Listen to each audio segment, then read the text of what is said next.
പ്രകോപനം കൊണ്ട് പറഞ്ഞുപോയതാണ്. മന്ത്രിയോട് മാപ്പ് പറഞ്ഞ വി.ഡി. സതീശൻ പ്രശംസിച്ച് സ്പീക്കർ.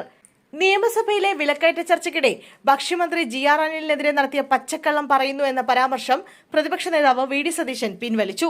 തന്റെ ഭാഗത്തുണ്ടായ തെറ്റ് അംഗീകരിച്ച സതീശൻ പ്രസ്തുത വാക്ക് സഭാരേഖകളിൽ നിന്ന് നീക്കം ചെയ്യണമെന്ന് സ്പീക്കറോട് ആവശ്യപ്പെട്ടു. മന്ത്രിയോടും നിയമസഭയോടും ക്ഷമാപണം നടത്തുകയാണെന്നും വി.ഡി. സതീശൻ പറഞ്ഞു. മന്ത്രി ജി.ആർ. അനിൽ പച്ചക്കള്ളം പറഞ്ഞു എന്ന് പറഞ്ഞത് പ്രകോപനം കൊണ്ടാണ്. പ്രസംഗിച്ചില്ലെന്ന് പറഞ്ഞത് ഓർമ്മ കുറവായിരുന്നുവെന്നും സതീശൻ പറഞ്ഞു. പച്ചക്കള്ളം എന്ന് പറഞ്ഞത് അൺപാർലമെന്ററിയാണ്. അത് തിരിച്ചറിഞ്ഞ് സ്പീക്കർക്ക് എഴുതി നൽകിയിരുന്നു. വാസ്തവ വിരുദ്ധം എന്നായിരുന്നു പറയേണ്ടിയിരുന്നത്.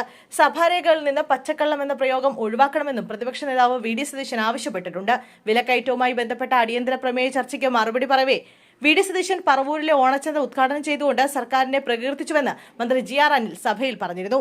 ഇതിനെതിരെ രൂക്ഷമായ ഭാഷയിലാണ് പ്രതിപക്ഷ നേതാവ് പ്രതികരിച്ചത്. താൻ പറയാത്ത ഒരു കാര്യം മന്ത്രി നിയമസഭയിൽ പറഞ്ഞപ്പോൾ പെട്ടെന്നുണ്ടായ പ്രകോപനത്തിലാണ് മന്ത്രി പച്ചക്കള്ളം പറയുന്നുവെന്ന് പറഞ്ഞതെന്ന് സതീശൻ പിന്നീട് വിശദീകരിച്ചു.